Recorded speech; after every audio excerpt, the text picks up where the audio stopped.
Kelanchal times, हर खबर पर हमारी नजर। नमस्कार, स्वागत है आप सभी का केलांचल टाइम्स में। मैं हूं आपके साथ मानसी त्यागी। रुक करते हैं इस वक्त की तमाम बड़ी खबरों पर। पीएम मोदी बुधवार को झारखंड की राजधानी रांची में थे। पीएम वहां खूंटी जिले में बिरसा मुंडा के गांव उलिहातू भी गए थे। पीएम ने वहां विकसित भारत संकल्प यात्रा को हरी झंडी दिखाई और 24,000 करोड़ की योजनाओं का शुभारंभ किया। वहीं रांची में प्रधानमंत्री नरेंद्र मोदी की सुरक्षा में बड़ी चूक की खबर सामने आई है। दरअसल जब बुधवार को PM Modi Birsa memorial park जा रहे थे तो इसी दौरान रेडियम रोड में अचानक एक महिला प्रधानमंत्री के काफिले की कार के सामने आ गई। इसे देखते ही पीएम की सुरक्षा में तैनात सुरक्षा कर्मियों में अफरा तफरी मच गई। प्रधानमंत्री नरेंद्र मोदी बीते दिनों राज्य यात्रा पर गए हुए थे। इस दौरान पीएम मोदी की राज्य यात्रा के दौरान सुरक्षा में चूक का मामला सामने आया था। इस बाबत एक पुलिस अधिकारी द्वारा जानकारी साझा की गई थी। इस मामले में अब तक 3 पुलिसकर्मियों को निलंबित कर दिया गया है। पुलिस के एक बयान के मुताबिक प्रधानमंत्री नरेंद्र मोदी की यात्रा के दौरान ड्यूटी में लापरवाही बरतने के आरोप में एक सहायक उप निरीक्षक और 2 कांस्टेबल्स को निलंबित कर दिया गया है। जिन पुलिसकर्मियों को निलंबित किया गया है उनमें एएसआई अबू जफर, सिपाही छोटेलाल टुडू और सिपाही रंजन कुमार शामिल हैं। जानकारी के मुताबिक पीएम मोदी के काफिले के सामने आने वाली महिला की पहचान संगीता झा के रूप में हुई है। पुलिस ने बताया कि महिला कथित तौर पर अपने पति से परेशान थी। वह अपने पति की शिकायत दर्ज कराना चाहती थी। रांची के वरिष्ठ पुलिस अधीक्षक एसएसपी चंदन कुमार सिन्हा ने पीटीआई भाषा को बताया। पूछताछ के दौरान महिला ने बताया कि उसकी शादी 2012 में झारखंड के देवघर जिले के जमुनी गांव में एक व्यक्ति से हुई थी, लेकिन 2016 में उनके बीच विवाद शुरू हो गया और आए दिन उसका पति उसे मारपीट करता था। एसपी ने कहा महिला चाहती है कि उसके पति का वेतन उसके बैंक खाते में जमा कराया जाए। इस संबंध में वह गत अक्टूबर में प्रधानमंत्री से मिलने दिल्ली भी गई थी और वहां 10 दिनों तक रही। प्रधानमंत्री से नहीं मिल पाने के बाद उसने राष्ट्रपति से मिलने की कोशिश की। जब सभी प्रयास असफल रहे तो वह देवघर में अपने ससुराल लौट आई। संगीता झा ने पुलिस को बताया कि प्रधानमंत्री के यहाँ आगमन की जानकारी मिलने के बाद वह रांची आ गई। पुलिस के अनुसार महिला ने मंगलवार रात रोड शो के दौरान उनसे मिलने की कोशिश की, लेकिन असफल रही और बुधवार को राजभवन जाने का भी प्रयास किया। तो वहीं सिन्हा ने कहा वह राजभवन से निराश होकर लौट रही थी, लेकिन रेडियम रोड पर अचानक उसने प्रधानमंत्री के काफिले का सायरन सुना और उनसे मिलने के लिए वह काफिले के सामने आ गई। प्रधानमंत्री मोदी ने मंगलवार को 10 किलोमीटर लंबा रोड शो किया था और अगली सुबह उन्होंने रांची में जेल चौक के पास भगवान बिरसा मुंडा स्मृति उद्यान सह स्वतंत्रता सेनानी संग्रहालय में मुंडा की प्रतिमा पर पुष्पांजलि अर्पित की। बिहार के मुख्यमंत्री नीतीश कुमार ने एक बार फिर से केंद्र सरकार से बिहार को विशेष राज्य का दर्जा देने की मांग की है। उन्होंने कहा कि अगर केंद्र सरकार ऐसा नहीं करती है तो इसके लिए एक आंदोलन चलाया जाएगा। मंत्री नीतीश कुमार इन दिनों खूब चर्चाओं में हैं। पिछले दिनों विधानसभा में महिला को लेकर दिए गए बयान ने अब तक उनका पीछा नहीं छोड़ा है। इसी के बाद पूर्व मुख्यमंत्री जीतन राम मांझी से नोकझोंक भी खूब सुर्खियां बटोरी। इसी के बाद उन्होंने मीडिया से बात करने ही बंद कर दी। अब उन्होंने राज्य के पिछड़ेपन की वजह को लेकर एक बड़ा बयान दिया है। नीतीश कुमार ने बताया कि जिस राज्य से लोकतंत्र की शुरुआत हुई वह इतना पिछड़ा हुआ क्यों है। एक कार्यक्रम में संबोधित करते हुए नीतीश कुमार ने कहा केंद्र सरकार से हम आग्रह करते हैं कि हम विशेष राज्य का दर्जा दीजिए। उन्होंने कहा कि राज्य में सभी के उत्थान के लिए 5 वर्ष लग जाएंगे। अगर बिहार को विशेष राज्य का दर्जा दिया जाता है तो हम यही काम 2 साल में कर देंगे। उन्होंने कहा कि हम पिछले कई वर्षों से विशेष राज्य का दर्जा देने की मांग कर रहे हैं, लेकिन केंद्र इस मांग को पूरा नहीं कर रहा है। अब लगता है इसके लिए अभियान चलाना ही पड़ेगा।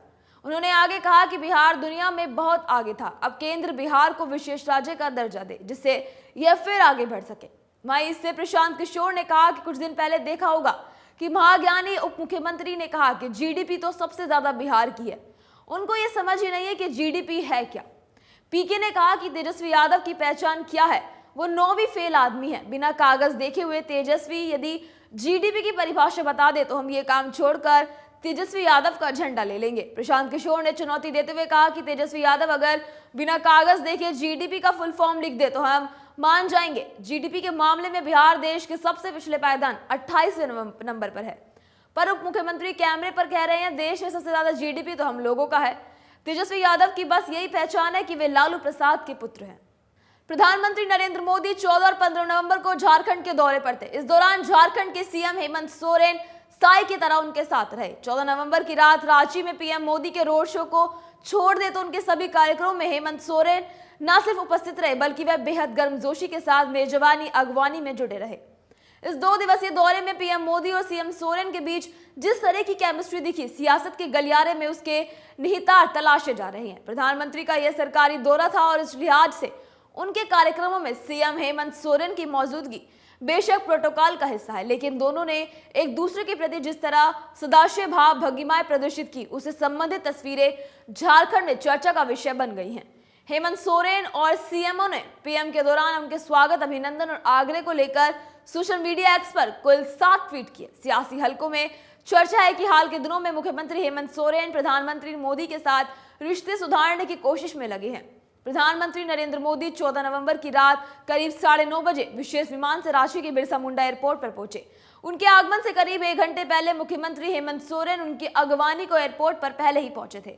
उन्होंने पीएम को गुलदस्ता देकर दोनों हाथ जोड़े तो पीएम मोदी ने बेहद गर्मजोशी से उनके जुड़े हुए हाथों को अपने हाथों में ले लिया।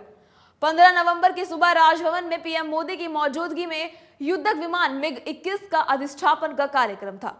यहां भी हेमंत सोरेन की गर्मजोशी भरी मौजूदगी रही। इसी के बाद रांची में बिरसा मेमोरियल म्यूजियम के परिभ्रमण और 15 नवंबर को खुंटी में आयोजित मुख्य कार्यक्रम में हेमंत सोरेन और प्रधानमंत्री की एक दूसरे से गुफ्तगू की हंसती मुस्कुराती तस्वीरें सामने आई हैं। हेमंत ने पीएम को धरती आबा भगवान बिरसा मुंडा की तस्वीर और प्रतिमा भी भेंट की है। खास बात तो यह है कि पीएम मोदी और सीएम सोरेन दोनों अपने संबोधनों में संयत और संतुलित रहे। दोनों ने कोई ऐसी बात नहीं की जो एक दूसरे को नागवार लगे। वर्ष 2019 में जब से झारखंड में हेमंत सोरेन की अगुवाई में जेएमएम कांग्रेस राजद गठबंधन की सरकार बनी है, केंद्र और राज्य सरकार के रिश्तों में लगातार तल्खियां दिखती रही हैं, लेकिन इस बार मोदी के 2 दिवसीय दौरे में सब कुछ सामान्य से बेहतर रहा। छठ महापर्व के मद्देनजर यूपी और बिहार में तैयारियां तो जोरों शोरों पर हैं। इस बीच देश के अलग अलग शहरों में भी राज्य सरकार द्वारा छठ के लिए तैयारियां की जा रही हैं। दिल्ली सरकार छठ के मद्देनजर तैयारियां करने में जुटी है। इस बारे में तो बात करते हुए दिल्ली की मंत्री आतिशी ने कहा कि छठ दिल्ली के लोगों के लिए महत्वपूर्ण त्योहार है। पूर्वी यूपी और बिहार के पूर्वांचली लोग भारी संख्या में दिल्ली में रहते हैं। पूर्वांचल के लोग दिल्ली को अपना घर ही समझते हैं। इसीलिए साल 2015 से अरविंद केजरीवाल सरकार द्वारा हर साल छठ पूजा के लिए भव्य व्यवस्था की जा रही है। उन्होंने कहा कि हम अभी एक घाट पर हैं। दिल्ली में हम इस तरह के हजारों घाटों की व्यवस्था छठ पूजा के मद्देनजर कराई गए हैं।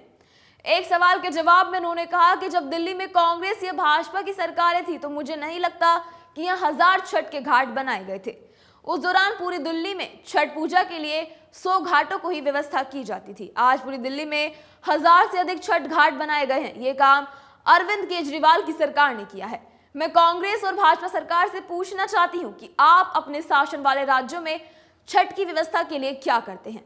इससे पहले दिल्ली सरकार के मंत्री सौरभ भारद्वाज ने छठ पूजा को लेकर चल रही तैयारियों पर कहा कि छठ पूजा को लेकर तैयारियां तेज हो गई हैं। दिल्ली में छठ पूजा के लिए 900 से अधिक घाट तैयार किए गए हैं। मंत्री सौरभ भारद्वाज ने कहा कि श्रद्धालुओं के लिए तंबू, लाइटें, बाजे समेत अन्य व्यवस्थाएं की गई हैं। इस बार छठ पूजा 17 नवंबर से शुरू होगा। छठ पर लोग उपवास रखते हैं और 2 दिन सूर्यदेव को अर्घ्य देते हैं। मंत्री ने कहा कि हम चाहते हैं कि इस बार छठ का अनुभव खास हो, इसीलिए इस बाबत तैयारियां सुनिश्चित की जा रही हैं। भारत नेपाल सीमा पर तैनात सशस्त्र सीमा बल 41वीं बटालियन ने अवैध तरीके से भारत में प्रवेश कर रही एक महिला और एक बच्चे को पकड़ा है। दोनों के पास मिले दस्तावेजों से पता चला कि वे पाकिस्तान के नागरिक हैं। रिश्ते में ये दोनों माँ और बेटे बताए जा रहे हैं। बुधवार देर शाम दोनों किशनगंज के बॉर्डर से संदिग्ध तरीके से घुसने की कोशिश कर रहे थे। एसएसबी के जवानों ने दोनों को पकड़कर पुलिस को सौंप दिया है और उनसे पूछताछ की जा रही है। दोनों पाकिस्तानी नागरिकों में महिला ने अपनी पहचान 62 साल की शाइस्ता हनीफ, पति मोहम्मद हनीफ, और बच्चे की पहचान 11 साल के आर्यन, पिता मोहम्मद हनीफ के रूप में हुई है। रिपोर्ट्स के मुताबिक दोनों के पास जो दस्तावेज मिले हैं उनके अनुसार वे पाकिस्तान के कराची में गहनमार स्ट्रीट में स्थित सराफा बाजार के रहने वाले मालूम होते हैं। सूत्रों का कहना है कि गलियाना थाना क्षेत्र से सटे भारत नेपाल अंतर्राष्ट्रीय सीमा क्षेत्र पर तैनात एसएसबी 41वीं बटालियन के जवानों ने पानी टंकी, बीओपी के बीआईटी सुरक्षाकर्मियों ने नेपाल की ओर से भारत में प्रवेश करते दोनों को पकड़ा है। अब शाइस्ता और आर्यन अब तक भारत आने का कोई वैध कागज नहीं दिखा सके। एसएसबी इस मामले में अब आगे की कार्रवाई में जुटी है। तो भाई बता दें कि अभी 6 महीने पहले भी एसएसबी की 41वीं बटालियन ने किशनगंज जिले के गलगलिया थाना क्षेत्र से पाकिस्तानी महिला फरीदा मलिक को गिरफ्तार किया था, जो अभी भी किशनगंज जेल में बंद है। इसके पहले सीमा हैदर का केस लगातार सुर्खियां बटोर रहा है। सीमा हैदर पाकिस्तान से नेपाल के रास्ते भारत आई थी और फिलहाल अपने प्रेमी सचिन मीणा के पास नोएडा में रह रही हैं। केलांचल टाइम्स, हर खबर पर हमारी नजर।